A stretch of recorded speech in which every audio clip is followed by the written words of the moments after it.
नमो नमः। तो आज का सेशन हम ये सूत्र बोल के स्टार्ट करेंगे। ब्रह्मणो हि समारब्धम आत्रयादिषु पूजिताम अस्मद् आचार्यं पर्यन्तां वंदे गुरु परंपराम। आयुर्वेद रतं वंदे माधवाक्यं महागुरुम्। आयुर्वेदमृतं सर्वं शिष्येभ्यो ये प्रदत्तवान्। दृष्टाज्ञानि दृष्टकर्मा कृतकर्मा तथैव च अध्यापकोऽभिषक्श्रेष्ठो महान् संशोधकस्तथा गुणै एते समुदितैः यत्कार्यं प्रतनोति सः समुद्यर्थं हि कार्यस्य वयं नु प्रयतामहे। तो हम अष्टांग हृदय सूत्र स्थान में दूसरा अध्याय दिनचर्या अध्याय इसके बारे में देख रहे थे। अभी इंस्टाग्राम पे हमने एक सीरीज स्टार्ट किया है जब चरक जयंती का निमित्त से कि ट्रीटमेंट प्रिंसिपल्स। तो उसके अंदर बहुत सारे लोगों ने अपुनर्भव चिकित्सा इसका उल्लेख किया है। तो अपुनर्भव चिकित्सा मतलब क्या है? जब व्याधि पूरी तरह से ठीक हो जाए उसके बाद वो व्याधि फिर से नहीं होना चाहिए। इसके लिए हम क्या केयर कर सकते हैं उसको बोलते हैं अपुनर्भव चिकित्सा। तो व्याधि और आयुर्वेद का प्रयोजन दो है। स्वस्थस्य स्वास्थ्य रक्षणम, आतुरस्य व्याधि परिमुक्षः। तो स्वस्थस्य स्वास्थ्य रक्षण ये प्राइमरी है। मतलब यह व्याधि होना ही नहीं चाहिए, इसीलिए स्टार्टिंग में ही इन्होंने आयुष कामीय, दूसरा चैप्टर दिनचर्या, फिर ऋतुचर्या, रोग अनुत्पादनी, ये सब अगर आप फॉलो करोगे तो व्याधि कभी होगा ही नहीं। और अगर व्याधि हो गया तो फिर हमें पेशेंट को धीरे धीरे कैसे हम उसका दिनचर्या, ऋतुचर्या, आयुष कामीय, रोग अनुत्पादनी, ये सब उसमें हम कैसे इम्प्लीमेंट कर सकते हैं, यह है अपुनर्भव चिकित्सा। ठीक है। तो ये चैप्टर इसीलिए सबको पता ही होना चाहिए हर एक को। हम अभी जैसे उद्वर्तन श्लोक हमने लास्ट टाइम देखा था।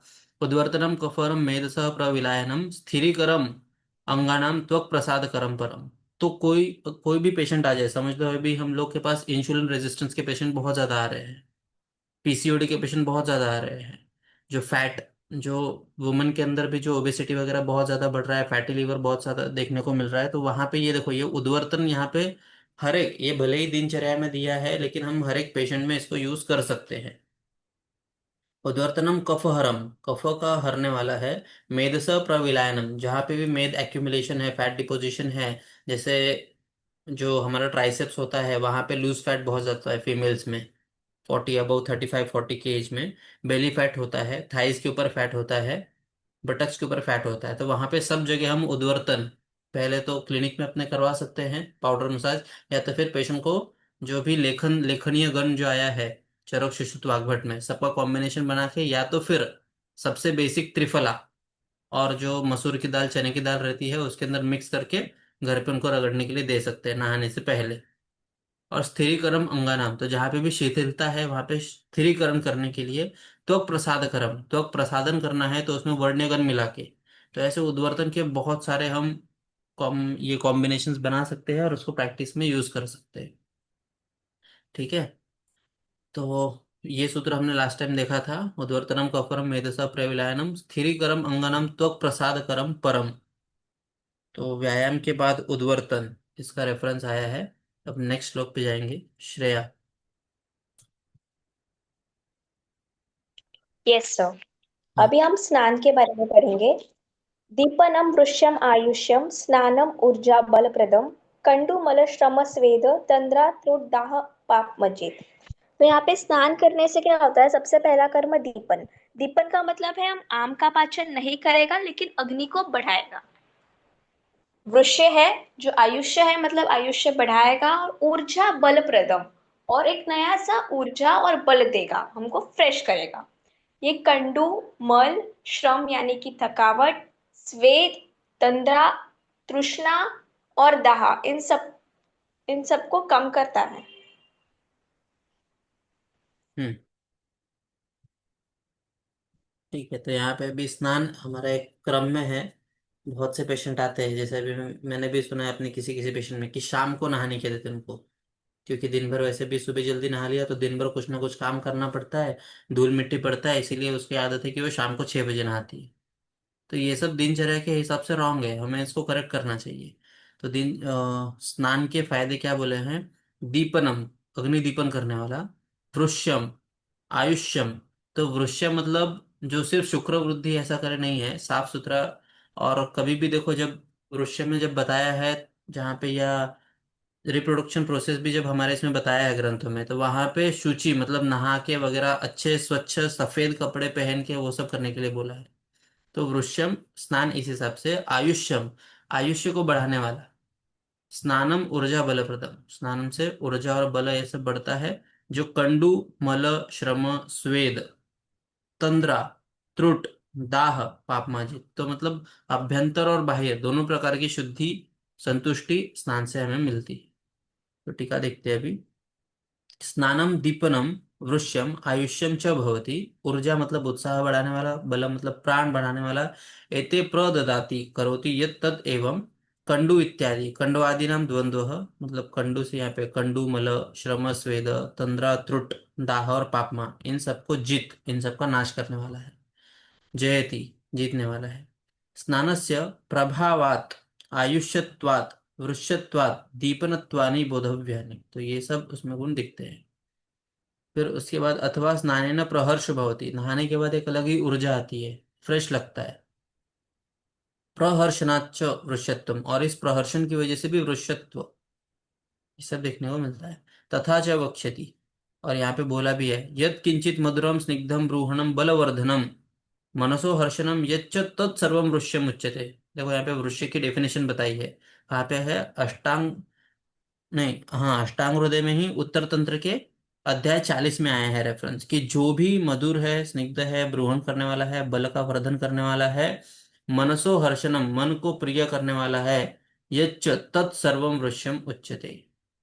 तो वृक्ष वो सब चीजें, सिर्फ शुगर पे काम करने वाली मेडिसिन ही नहीं, इसीलिए अभी जो हनीमून कॉन्सेप्ट वगैरह है वो सब ज्यादा हो रहा है, कि मनसो हर्षणम, मन को कहाँ अच्छा लगता है वैसी जगह होनी चाहिए। दिन भर स्ट्रेस, काम करके आते हैं 9 to 5 9 to 10, मुंबई में तो 9 9 10 10 बजे तक लोग घर पे आते हैं, और फिर उनको रिलेशन भी रखना है। जब इनफर्टिलिटी प्रैक्टिस करते हैं तो ये लोगों के प्रॉब्लम्स होते हैं, कि दिन भर काम करना है और शाम को आके जो डेज बताते हैं हम लोग, ओव्यूलेशन के पहले 4 दिन रिलेशन रखना है, तो उसमें कैसे हो पाएगा ये। तो इसलिए मन का हर्षण ये वहाँ पे नहीं होता है। तो इसीलिए मैं उन लोग को बोलता हूँ कि आप छुट्टी लो अच्छे से, या तो आने के बाद भी स्नान करो, और उसके बाद फिर आपको रिलेशन करना है तो रख सकते हैं। तो वृश्चिक की डेफिनेशन ये अच्छे से याद रखो, इसको नोट करो इस रेफरेंस को। तो तथा स्नानम जाठर अग्ने बहिर्निर्गतानि रोमकूप आश्रितानि अर्चिषि रुद्ध्वा अंतर्याति। तो इसमें क्या बोला है कि जब हम स्नान करते हैं तो जो हमारे रोमकूप है वहां पे ठंडापन की वजह से जो गर्मी है वो अंदर ही रह जाती है। जैसे ठंडी के सीजन में जो शीत ऋतु है, हेमंत और शिशिर, उसमें कैसे बोला है कि जाठराग्नि सबसे ज्यादा बलवान रहता है। क्यों? क्योंकि बाहर ठंडी होती है, तो उसकी वजह से जितनी भी उष्मा है वो पेट में चली जाती है और जाठराग्नि प्रदीप्त करती है। तो वैसे ही नहाने के बाद भी जो हमारे रोमकूप है वो बंद हो जाता है, और जो भी अग्नि है वो अग्नि दीपन का कार्य करते हैं। ततश्च अग्नि प्रबलत्वम कुर्वत् दीपनम संपद्यते, और इसकी वजह से जो अग्नि प्रबल होकर दीपन कार्य करता है। यथा शीतकाले, जैसे शीतकाल में शीत अनिल स्पर्श संरुद्ध से जाठराग्नि प्रबलत्व, तो ठंडे वायु के स्पर्श से जिस प्रकार हेमंत और शिशिर ऋतु में जाठराग्नि प्रबल होता है, उसी प्रकार स्नान करने के बाद भी होता है। बलादित्यस्तु वैचष्टित स्नानेन भ्राजकाख्यम त्वग आश्रितम पित्तम अंत प्रविशद उष्मानम संवर्धयति तेन तद दीपनम। तो यहाँ पे जो भ्राजक पित्त स्किन में रहता है वो भी उसका दीपन होता है। अतएव परिशेके जलम उष्णम इष्यते, इसीलिए जब भी हम परिशेक भी करेंगे तो उष्ण जल का प्रयोग हमें करना है। यस्मात् शीतम निर्वापयति तेजो न देहस्य अंत प्रवेशति, और जब हम शीत का यूज करते हैं तो जो अग्नि है वो अंदर के अंदर प्रवेश करके अग्निदीपन कार्य करती है। शीतकाले तु यत् शीत अनिल स्पर्शात् संरुद्ध अग्ने प्रबलत्वं तत्कालम एवं तस्मिन् काल स्वभावात् इति बोधव्यम, तथा च अन्य ऋतौ शीते सति मंदाग्नित्वम् एव दृश्यते तथा वर्षा यथा वर्षासु। फिर उसके बाद अग्निमान्द्यात् एव अत्र हि वह्नि संदुक्षणं भोजनं संपदम उष्टम तथा च मुनिः व्यक्त अम्ल लवण स्नेह वात वर्षाकुले अहनि विशेष शीते भोक्तव्यम वर्षासु अनिल शांति। ठीक है, नेक्स्ट।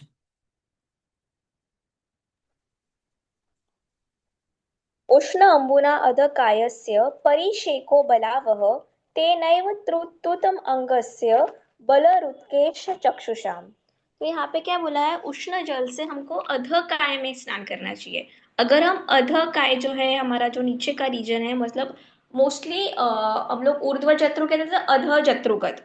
मोस्ट ऑफ दी वो जो है शोल्डर्स और पूरा बॉडी अधः का है, उसको उष्ण जल से स्नान करने से बोला है, क्योंकि उससे स्ट्रेंथ इंक्रीज होता है और बल जो है वो प्रदान करता है। लेकिन वही अगर हम ऊर्ध्व जत्रुगत हमारा पूरे सिर से स्नान करते हैं, तो उससे अगर हम गर्म पानी से स्नान करेंगे तो बल की हानि होगी, और हमारे बाल और चक्षुष जो है आईज उसके लिए भी हानि होगा, ऐसा बोला गया है। हम्म। तो हमारे पास पेशेंट्स आते हैं कि हेयर फॉल बहुत ज़्यादा हो रहा है, या हमें भी पेशेंट दिख जाए कि अगर वो चश्मे वाला है, स्पेक्स यूज कर रहा है, तो उसमें हम एक एडवाइस कर सकते हैं, क्योंकि हमारे दिनचर्या में बोला है उर्दू जत्रुगत गर्म पानी का यूज नहीं करना है। तो ये हम निदान परिवर्जन के रूप में इसका यूज कर सकते हैं। या बोला है उष्मना उष्ण अंबुना अध कायस्य परिशेको बलावह तेनैव तु उत्तमांगस्य बलरुत् केश चक्षुषा। तो अधक काय, जो सर के नीचे गले के नीचे वाला जो पार्ट है, वहां पे उष्ण अंबु से परिषेक करना है, स्नान करना है, क्योंकि वो बलावह, बल देने वाला है।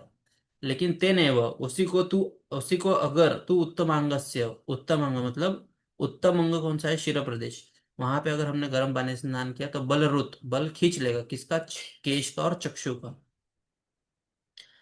टीका देखते हैं। उष्मा अंबुना अध कायस परिशेको बलावह प्राणकृत, प्राण देने वाला है। तेनेव तु उष्णोदकेन उत्तमांगस्य मतलब शिर से परिशेको विधीयमान केच चक्षुषाम बलरुत प्राणी अंगानाम समाहार एवं द्वंद्व। ठीक है, चलेगा। तो यहाँ पे केश के लिए और चक्षु के लिए सर से गर्म पानी का स्नान हानिकारक है, इतना ध्यान में रखें। और इसका यूज हम प्रैक्टिस में ऐसे कर सकते हैं। जितने भी आंखों के patient, hair fall, hair related जितने भी पेशेंट है, उन सबको अगर गर्म पानी से नहाने की हिस्ट्री है तो वो बंद करना है। नेक्स्ट।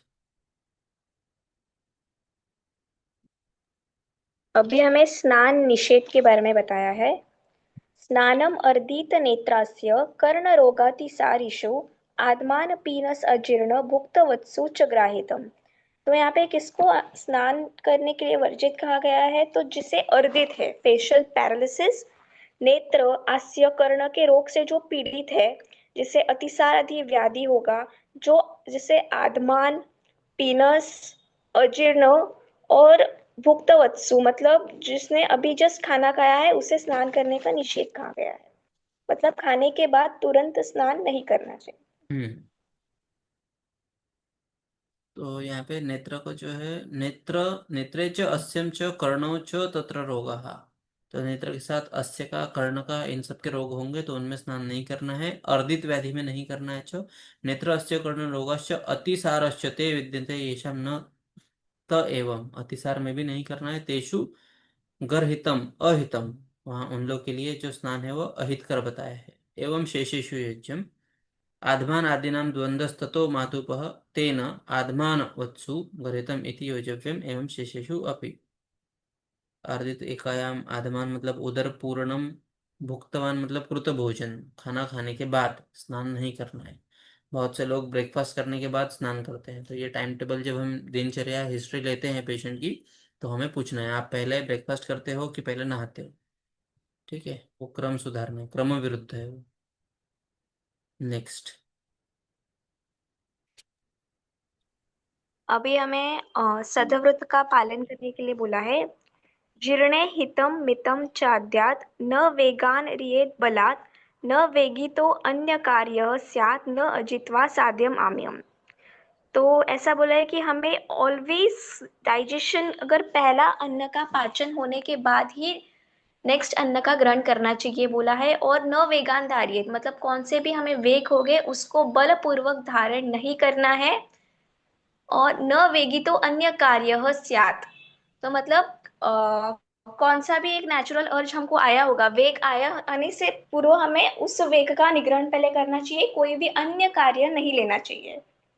अजित्वा साध्यम आमम, तो मतलब इन सबसे जीर्ण आहार के बारे में सबसे पहले बोला है कि हमें भोजन कब करना चाहिए, जब पूर्व का भोजन पच जाए उसके बाद ही अगला भोजन करने को बोला है।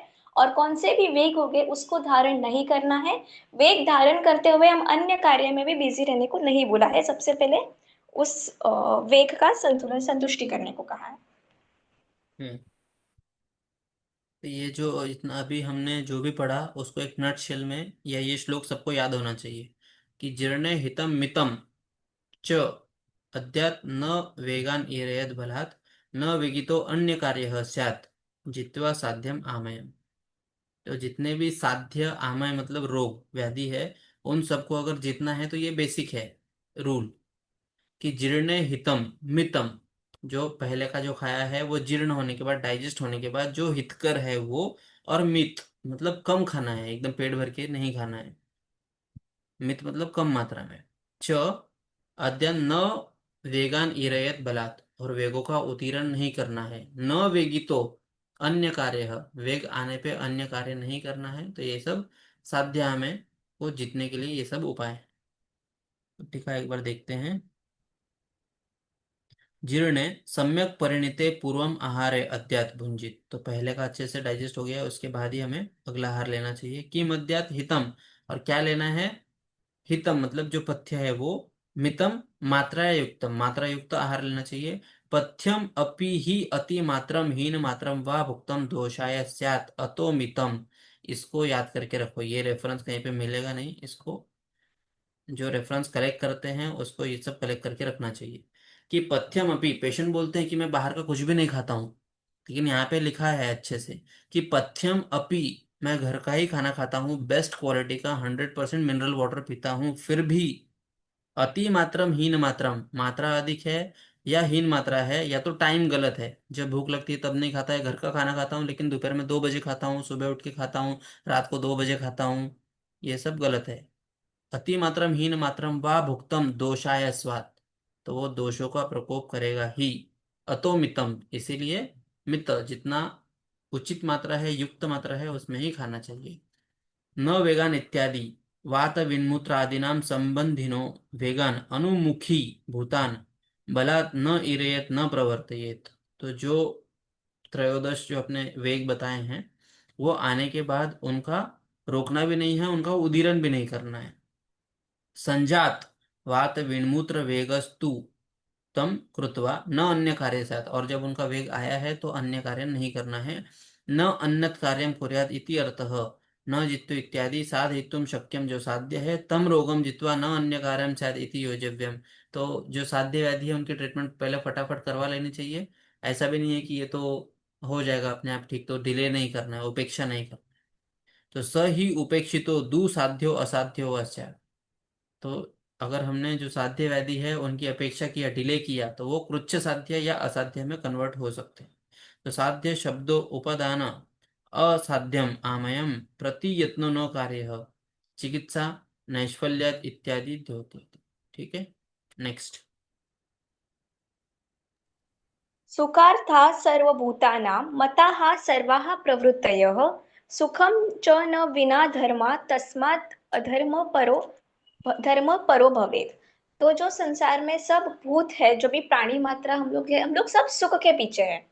तो हमको एक समझना चाहिए कि जब तक हम धर्म का पालन नहीं करेंगे तब तक हमें सुख का होगा नहीं और सुख प्राप्त होगा नहीं। तो जब भी हमको धर्म का पालन करेंगे तभी हमें सुख की प्राप्ति होगी, इसलिए हमें धर्म के पालन करने का उपदेश किया गया है। सुख का डेफिनेशन क्या आया है?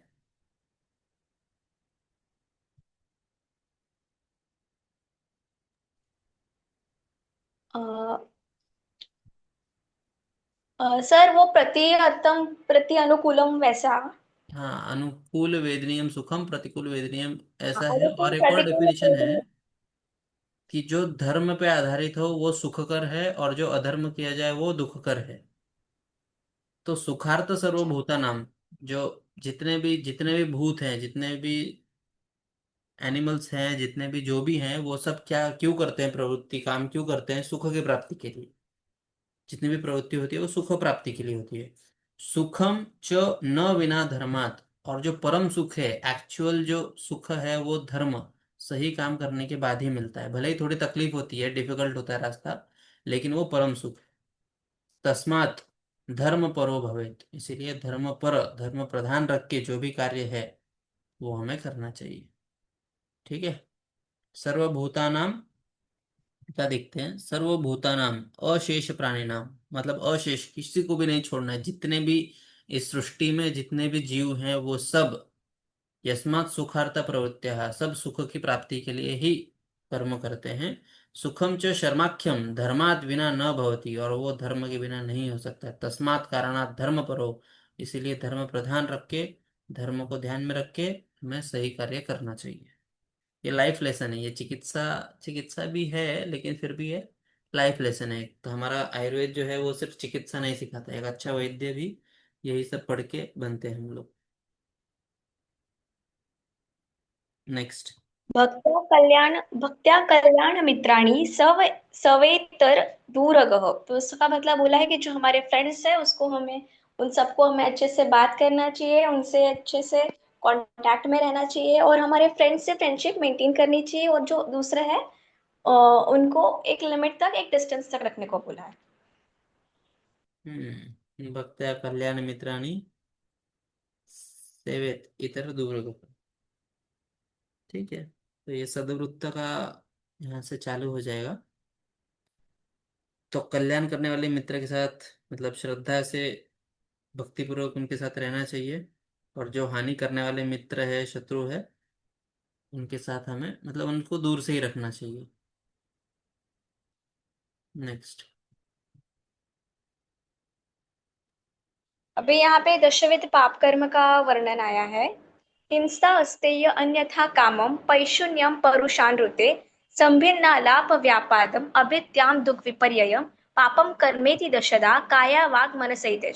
तो सबसे पहला हिंसा, हिंसा मतलब किसी के ऊपर मारना, किसी को मारना, हिंसा करना, किसी को टॉर्चर करना, इंजुरी। स्तेय का मतलब है चोरी करना। अस्तेय का मतलब चोरी करना। अन्यथा कामना मतलब जो लॉफुल डिजायर्स होते हैं उन सब का अन्यथा कामों में पकड़ा गया है। पैशून्य मतलब हार्श वर्ड्स, हमारे वाणी से जिसको भी हर्ट हो, ऐसा पैशून्य।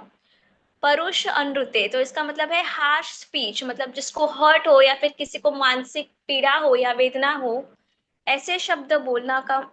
संभिन्न आलाप, संभिन्न आलाप मतलब ऐसे हमारे मुंह से ऐसे शब्द निकलना जिसकी फ्रेंडशिप, जिनकी वजह से किसी के बीच में सेपरेशन हो जाए या फिर किसी का फ्रेंडशिप टूट जाए।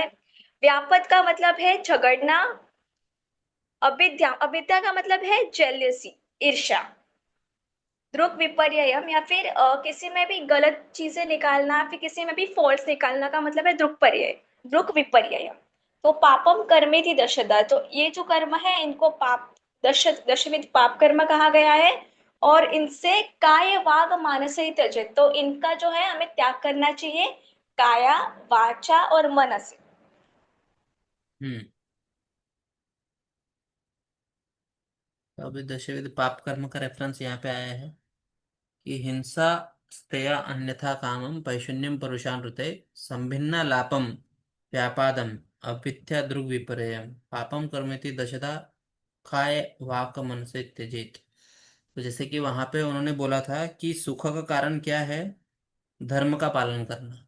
महाभारत में बोला गया है कि धर्मो धर्म रक्षति, ऐसा आया है ना सूत्र, कि जो धर्म का पालन करेगा, धर्म उसकी रक्षा करेगा हमेशा। जो सही रास्ते पे चलता है उसको कभी कुछ नहीं हो सकता, ऐसा बोलते हैं ना। तो वैसे ही है। तो उसी को कंपेयर करने के लिए उसी के कंटिन्यूएशन में ये सूत्र आया है कि दशविध पाप कर्म।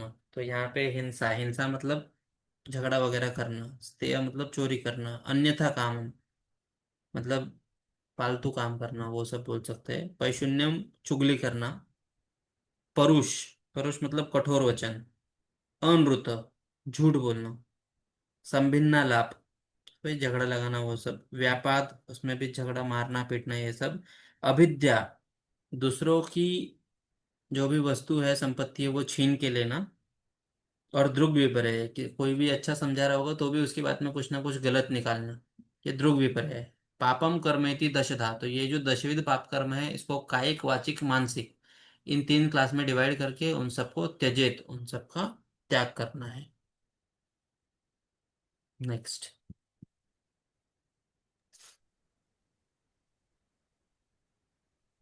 अवृत्ति व्याधि शोकार्ता निनुवर्तते शक्तिनः। तो जिनको ऑलरेडी रोग या फिर इससे पीड़ित है तो उनकी मदद करनी चाहिए, और जिनको अवृत्ति व्याधि शोक ये सबसे ऑलरेडी जो पीड़ित है उनको शक्ति देनी चाहिए, और उनको मतलब मदद करने को कहा गया। हाँ, अभी सदवृत्त है तो अच्छी चीजें सिखाएंगे। अवृत्ति, जिसके पास कुछ पैसा वगैरह नहीं है, जो व्याधि से पीड़ित है, जिसको शोक है, तकलीफ है कुछ, आर्त मतलब रोगी है, अनुवर्तित शक्तितः, तो उनको अपनी शक्ति से, अपने बल के हिसाब से, अपनी योग्यता के हिसाब से उनकी मदद हमेशा करनी चाहिए। नेक्स्ट।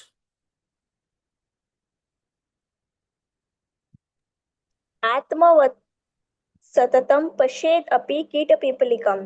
तो यहाँ पे सभी पशु प्राणियों को भी हमें सेम रिस्पेक्ट से बिहेव करना चाहिए, सम्मान से बिहेव करना चाहिए, ऐसा भी उपदेश किया है। हाँ, मतलब सबको बराबर समझना चाहिए, चाहे वो जानवर हो, चाहे वो चींटी हो, कीट पिपलिका, कीड़े मकोड़े, सबको आत्मवत, अपने जैसा, जैसे मुझे तकलीफ हो सकती है वैसे ही उनको भी तकलीफ हो सकती है, इस हिसाब से हमें वर्तन करना चाहिए। नेक्स्ट।